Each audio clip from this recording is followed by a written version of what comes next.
আসসালামু আলাইকুম বন্ধুরা, আমি ধনিমা। আমি বলেছিলাম যে আপনাদের সাথে মাঝে মাঝে আমি আমার কুকিং ভিডিও শেয়ার করব। তো আজকে হচ্ছে আমি ছোট একটা রান্না শেয়ার করব আপনাদের সাথে। এটা আসলে বিশেষ কিছুই না, আপনারা যারা জানেন তারা তো জানেনই, কিন্তু অনেকের কৌতূহল হচ্ছে আমি যেহেতু চোখে দেখতে পাই না, সেই ক্ষেত্রে হচ্ছে আমি কাজগুলো কিভাবে করি। তো আজকে আমার ভাগ্য ভালো, আমি একজন ক্যামেরাম্যান ভাই পেয়ে গেছি। উনি আমাকে ক্যামেরায় সহযোগিতা করছেন বলে আমি কিন্তু ভিডিওটা আপনাদের দেখাতে পারছি, ঠিক আছে। অন্যান্য সময় যখন আমি একা একা ভিডিও করব তখন হয়তো অত ক্লিয়ার আপনারা বুঝবেন না, কিন্তু যেহেতু রান্নার ভিডিও এটা আপনাদের দেখার কৌতূহল, ওই জন্য হচ্ছে আমার ক্যামেরা ভাই মানে ক্যামেরাম্যান ভাইকে ধন্যবাদ, উনি আমাকে সহযোগিতা করছেন। তো দেখেন, প্রথমে হচ্ছে আমি কিভাবে গ্যাস জ্বালাই সেটা আপনারা দেখেন। জ্বলছে না, জ্বলছে না, জ্বলে গেল। আচ্ছা, আমি এখন একটু চুলাটা কম করে দিচ্ছি, আপনারা নিশ্চয়ই শব্দও পাচ্ছেন। তা আমি আবার ওই যে ম্যাচের কাঠি দিয়ে চুলা জ্বালাতে পারি না, এটা হয়তো অনেকেই আপনারা পারেন যারা দৃষ্টি প্রতিবন্ধী বোনেরাও আছেন। আমার আবার অত বেশি গুণ নাই, আমি একটু বেগুন টাইপের। তো আজকে আমি যেটা রান্না করে দেখাবো, মানে এটা রান্না না, এটাকে যদি আমি বলি যে ফ্রাই করবো, এটা হচ্ছে বাদাম ভাজবো, ঠিক আছে। কাঁচা বাদাম কি করে ভাজে একটা ব্লাইন্ড পারসন, সেটাই হচ্ছে আমি আপনাদের সাথে শেয়ার করব। তো আমার যারা আপুরা আছেন দৃষ্টি প্রতিবন্ধী, তারা যখন আমার এই ভিডিওটা দেখবেন তখন হচ্ছে আপনারাও সাহস পাবেন বাদাম ভিজিয়ে খাওয়ার, ঠিক আছে। তো আমাদের বাসায় আবার বাদামটা বেশি পছন্দ আমাদের সবার। তো এই কারণে হচ্ছে আমি কাঁচা বাদাম কিনে নিয়ে এসে রেখে দিই, ফ্রিজে রেখে দিই, বা হালকা একটু ফ্রাই করেও রাখা যায় যদি বাইরে রাখেন, ফ্রিজে না রাখতে, মানে যদি ফ্রিজে কারো রাখতে সমস্যা হয় তো বাদামটা আমার নষ্ট হয়ে যায়। তো আমার চুলাটা আমি একটা কড়াই বসিয়ে তারপরে কিন্তু আমি গ্যাসটা জ্বালিয়েছি, এটা কিন্তু আপনারা খেয়াল করবেন, কারণ আমি যেহেতু চোখে দেখতে পাই না। আগুন জ্বালানোর পরে আমার হচ্ছে হাঁড়ি বা কোনো কিছু একটা বসাতে গেলে একটু সমস্যা হয়, হাতের তাপটা লেগে যায়। তো ওই কারণে বন্ধুরা আমি কিন্তু হচ্ছে আগে চুলায় আগে কড়াইটা দিয়েছি, তারপরে হচ্ছে আমি কিন্তু আগুনটা জ্বালালাম। আচ্ছা, এখন আমার কড়াইটা গরম হয়ে গেছে। এখন আপনারা হয়তো ভাবতে পারেন, এই যে বাদামটা দিলাম, নিশ্চয়ই শব্দ পেয়েছেন। আচ্ছা, এখন কারো কোশ্চেন থাকতে পারে যে কড়াইটা যে গরম হলো এটা আমি কি করে বুঝলাম। আচ্ছা, আমি কিন্তু অনেক চুলার একদম কাছে দাঁড়ানো, এটা আপনারা অবশ্যই যারা দেখছেন বুঝতে পেরেছেন। তো ব্যাপার হচ্ছে এই, চুলাতে যখন কোনো একটা কড়াই বা হাঁড়ি কিছু একটা বসানো হয়, মনে করেন কোনো তেল দেননি, কিছু দেননি, কিন্তু এটা যখন গরম হয় তখন কিন্তু এটা একটা স্মেল বের হয়। তো আমার ক্যামেরাম্যান ভাই ওকে নিশ্চয়ই পাচ্ছেন নাকি, সে আবার মাঝে মাঝে আমার কাছে একটু রান্নার টিপস নেয়। তো তো তার নিশ্চয়ই আমার সাথে কুকিং ভিডিও করতে এসে বিভিন্ন কিছু শেখাও হবে। তো আমি একটু নেড়ে দিচ্ছি, এখনো অতটা গরম হয় নাই, বাদামগুলো যেহেতু ফ্রিজে ছিল। আমি অবশ্য ফ্রিজ থেকে এনেই সরাসরি দিয়ে দিলাম রুম টেম্পারেচার, মানে রুম টেম্পারেচার, আরে দেখুন রুম টেম্পারেচারে আসে নাই, কোথায় ভুল হয়েছে। তো যাই হোক, এখানে এসেই হচ্ছে এটা স্বাভাবিক তাপমাত্রায় আসবে, সমস্যা নেই। এই জন্য আর কি একটু নেড়ে আমি একটু ছড়িয়ে দিলাম, ঠিক আছে। আচ্ছা, তো এই কড়াইয়ের যখন স্মেলটা আসবে, যারা এই যে দেখেন একটুই যখন গরম লাগছে তখন কিন্তু টুস টুস করে বাদামগুলো ফুটবে, হ্যাঁ, এটার শব্দটা আপনারা শুনতে পাবেন, আর একটু পরে বেশি শুনতে পাবেন, এখন অত হয় নাই, ঠিক আছে। যখন একটু বেশি গরম হয়ে আসবে তখন আমি এটাকে বেশি নাড়াচাড়া করবো, এখন একটু গরম হতে দিব, হ্যাঁ, তখন আস্তে আস্তে বাদামের একটা গন্ধ বের হবে। এই যে বাদাম গরম হচ্ছে, একটু একটু গন্ধ পাচ্ছে, ক্যামেরাম্যান ভাইও নিশ্চয়ই পাবে একটু করে গন্ধ।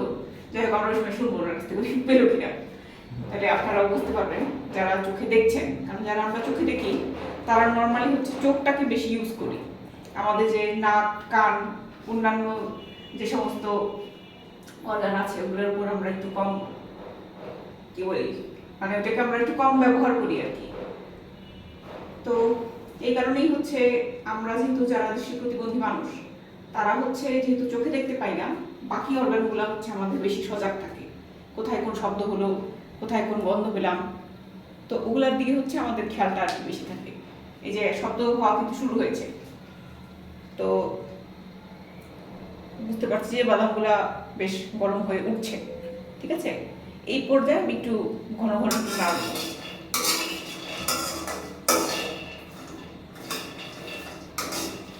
আচ্ছা, চুলার আঁচটা কিন্তু আমি এখন অনেক জোরে রাখি নাই, আবার একদম যে কম সেটাও রাখি নাই, আপনারা নিশ্চয়ই দেখে বুঝতে পারছেন। তো এইটুকু রাখতে হবে ভাজার জন্য, বাদামটা ভাজার জন্য এতটুকু চুলার আঁচটা রাখতে হবে, ঠিক আছে। তো আপনারা একটু খেয়াল করে শোনেন, এই যে বাদামের শব্দ হচ্ছে, আমি এখন কথা বলবো না। এই যে আস্তে আস্তে হচ্ছে, এই যে নিশ্চয়ই শুনতে পাচ্ছেন। তো একটু সময় লাগবে, ফ্রিজ থেকে বের করেছি বলেছি আপনাদেরকে। মাঝে মাঝে আপনাদেরকে ভাত তরকারি এগুলো দেখাবো, যখন হচ্ছে আমার ক্যামেরাম্যান ভাই ফ্রি থাকবে। কাটাকাটিও দেখাবো, সমস্যা নাই। ঘরের অন্যান্য কাজও মাঝে মাঝে দেখানোর চেষ্টা করব। তো আজকে তো বাদাম ভাজাটা দেখাচ্ছি আপনাদেরকে, নিশ্চয়ই আপনারাও সাহস করে নেক্সট টাইম বাদাম ভেজে খেতে পারবেন। তো যারা যারা বাদাম ভাজা খেতে পছন্দ করেন তারা তারা কমেন্ট দিন কারা কারা হচ্ছে আমাদের মতো বাদাম ভাজা পছন্দ করেন এবং বাসায় বাদাম ভেজে খান। ঠিক আছে, দোকান থেকে কিনলে কিন্তু আসলে টাকা বেশি যায় আর বাদাম হচ্ছে খুবই কম পাওয়া যায়। তো সেই ক্ষেত্রে আমি মনে করি যে বাদামটাকে যদি কাঁচা অবস্থায় কিনে বাসায় ভেজে খাওয়া যায় সেই ক্ষেত্রে মানে একটু সাশ্রয়ী হয়। আমি এখন আপনাদেরকে বোঝানোর জন্য আমি একটু আমার ক্যামেরাম্যান ভাইয়ের সাথে কথা বলবো। রাসেল ভাই, আপনি কি গন্ধ পাচ্ছেন ভাজার? হ্যাঁ, খুবই সুন্দর একটা স্মেল আর কি আসতেছে, অসাধারণ। হ্যাঁ, উনি কিন্তু এখন গন্ধও পাইতেছে। হ্যাঁ হ্যাঁ, আপনারাও ওরকম ঘ্রাণ পাচ্ছি। হ্যাঁ, আপনারাও পাবেন বাদাম ভাজার। আর শব্দও তো আপনি বুঝতেছেন। হ্যাঁ হ্যাঁ, শব্দটা আসতেছে বাদামের এরিয়া থেকে। হ্যাঁ, উনি শব্দটাও পাচ্ছে। তারপরে আপনারা যারা চোখে দেখেন তারা তো জানেনই, যারা যারা নিজের হাতে বাদাম ভেজেছেন। তবে কিছু চোখে দেখা মানুষও কিন্তু আমাকে জিজ্ঞাসা করছে যে তুমি বাদাম ভাজো কিভাবে। রাসেল ভাই নিশ্চয়ই এর আগে বাদাম ভাজেন নাই? না না, আমি এভাবে ভাজি নাই, তবে কালারটা খুবই সুন্দর একটা কালার আসছে, খুবই সুন্দর। তবে আমরা আর একটু ভাজবো, কারণ ফ্রিজ থেকে বের করছি জন্য আর কি। আর বাদামগুলো বেশ বড় বড় আছে। আচ্ছা, এই ফাঁকে আমি একটা কথা বলে রাখি, বাদামের মধ্যে কিন্তু অনেক নষ্ট বাদাম, পচা বাদাম থাকে। ঠিক আছে, যেটা হচ্ছে যারা চোখে দেখে তারা কিন্তু কালো দেখে, দাগ দেখে, তাই না? কি দেখে ভাইয়া? মানে কিভাবে আপনারা দেখে বুঝেন যেটা পচা কালো? কালো থাকে নাকি দাগ থাকে? হ্যাঁ, একটু বেশি আর কি ইয়ে হয়ে যায়, পুড়ে যায় অনেকটা, যেটা অথবা অনেক সময় দেখা যায় খেলে বোঝা যায়। তাহলে ভাইয়া বলছে যে কিছু বাদাম আছে যেটা নষ্ট, এটার ভিতরেই থাকে, উপর থেকে বুঝতে। হ্যাঁ, হাত দিয়ে অনেক সময় খোলসটা খুললেও বোঝা যায়। আচ্ছা আচ্ছা, এখন আমরা যারা চোখে দেখতে পাই না তাহলে আমরা কিভাবে বুঝবো? এটা নিশ্চয়ই আপনাদের অনেকেরই কৌতূহল হতে পারে যে এখন নিশ্চয়ই পচা বাদাম খেয়ে বসে আছি। হ্যাঁ হ্যাঁ হ্যাঁ, অবশ্যই। আচ্ছা আচ্ছা, এখন আমি চুলাটা বন্ধ করে দিয়ে বাকিটা হচ্ছে এই গরমের উপর করবো, বুঝতে পেরেছেন? আচ্ছা আচ্ছা আচ্ছা, আর এখন আমি বলি নষ্ট বাদামটা কিভাবে বুঝি। সেটা হচ্ছে যখন আরেকটু ঠান্ডা হবে, হ্যাঁ, বাদামটা নামানো হয়ে গেছে, এই যে শুনতেছেন কিন্তু এখন অনেক গরম, এই জন্য কিন্তু বাদামগুলো বেশি বেশি ফুটছে আর কি, শব্দ করতেছে।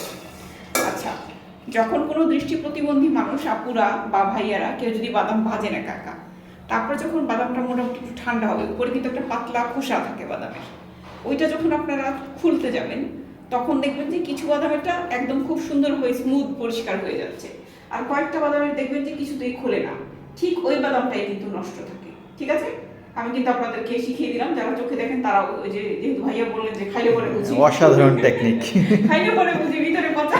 হ্যাঁ হ্যাঁ, অথবা হাতে নিয়ে দেখার পর বুঝি আর কি। এখন থেকে কিন্তু ভাইয়াও বুঝে গেছে যে যেটার খোসা খুলবে না সেটা কিন্তু সে আর মুখে দিবে না।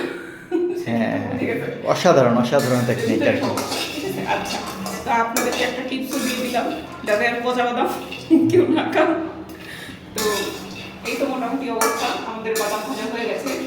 আর একটু এরকম নাড়াচাড়া করার পরে হচ্ছে আমরা এটা একটা বাটি বা প্লেটের মধ্যে ঢেলে এটাকে ঠান্ডা হতে আর কি রাখবো।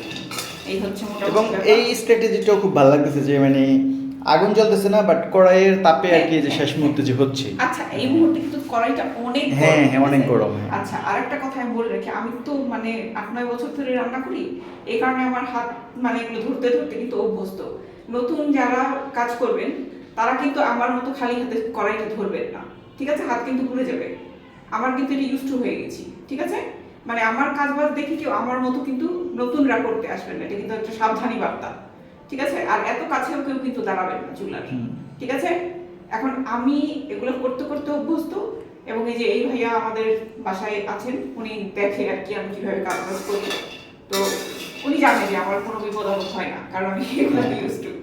কিন্তু আপনারা যারা নতুন তারা তো একটু মনে ভয় থাকে, বা কিভাবে করবেন ওটা নিয়ে একটা টেনশন থাকে, তাই আপনারা আমার মতো তো কাছে এসে বা এরকম গরম টরম খালি হাতে ধরবেন না। ঠিক আছে, কারণ আমাদের যাই কাজ করি না কেন ভাইয়া সেফটি আছে, তাই না বলেন? হ্যাঁ হ্যাঁ, অবশ্যই যারা নিউ আর কি হ্যাঁ, তারা হচ্ছে যে সতর্কতা অবলম্বন করে আর কি কাজটা করতে হবে। সেটা আর চোখে এক সময় যখন এক্সপার্ট হয়ে যাবে হ্যাঁ, তখন হ্যাঁ, আপনার মতো কাজ করতে পারবে কমফোর্টেবলি। অবশ্যই। তো ফার্স্টে আর কি সতর্কতা অবলম্বন করাটা অবশ্যই সেটা উচিত। চোখে দেখেন আর না দেখেন, এটা কিন্তু হ্যাঁ সবার জন্য। হ্যাঁ, তাই না সবার ভাইয়া? জন্য অবশ্যই।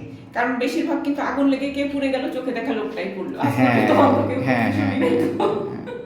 অ্যান্ড আমার মজার একটা ঘটনা বলি যে আমি যখন আর কি ফার্স্ট রান্না করতে যাই, তো আমি আর কি কড়াইয়ের যে উপরের যে ইয়াটা থাকে হাতাটা, আচ্ছা। এটা যে এতটা গরম হয়ে যায় আমি আর কি বুঝি নাই, হ্যাঁ, ঠিক আছে? তো আমি আর কি হালকার উপর টাচ করে ফেলছিলাম। আচ্ছা আচ্ছা। তো আমি দেখি যে আর কি প্রচুর পরিমাণে লাগছে, পরে আর কি পানি দিছিলাম আঙুলে, ঠিক আছে? হ্যাঁ, হ্যাঁ, বাট একটা অভিজ্ঞতা হয়েছিল। এই যে দেখলেন, এটাই কিন্তু আমি মাত্র বলছিলাম, মানে হ্যাঁ। যে আমি যখন এটা ধরতেছি এটা কিন্তু অত্যন্ত গরম, গরম। ঠিক আছে? এই জন্য কিন্তু বলছি কেউ কিন্তু এটা খালি হাতে ধরবেন না। কিন্তু আমি যেহেতু আমার কাজ একা করি, আর এই ভাইয়াও জানে যে আমার কোনো হেল্পিং হ্যান্ড নাই। হ্যাঁ, বাজার থেকে শুরু করে কাটা বাছা, রান্না, ধোয়া, খাওয়ানো সব আমি একা করি। তো সেই ক্ষেত্রে দেখা যায় যে কোনো কিছু ভাজতে গেলে মাঝে মাঝে ঠিক মতো উল্টালো কিনা, মানে ওইটাও কিন্তু গরমের উপর দিয়ে আমি একটা আঙ্গুল দিয়ে আমাকে দেখতে হয়, তারপরে আমার হাত কি হয়েছে আপনারা বুঝতে পারতেছেন। আমার হাতই চামচ হয়ে গেছে। তো ঠিক আছে বন্ধুরা, বাদাম ভাজার ভিডিও আজকে আমরা এখানে শেষ করছি। ভালো থাকবেন, পরবর্তীতে একটা টেকনোলজির ভিডিও নিয়ে আসবো। সেই পর্যন্ত আপনারা সবাই সুস্থ থাকুন, আর তনিওয়াস লাইফের সাথেই থাকুন। চ্যানেলটিকে সাবস্ক্রাইব করে প্রচুর প্রচুর শেয়ার করে লাইক দিয়ে এবং নোটিফিকেশন বাটনটা অবশ্যই আপনারা প্রেস করে রাখবেন, যাতে করে আমার এরকম চমৎকার চমৎকার ভিডিও আপনাদের সবার কাছে অতি দ্রুত পৌঁছে যায়। Bye bye.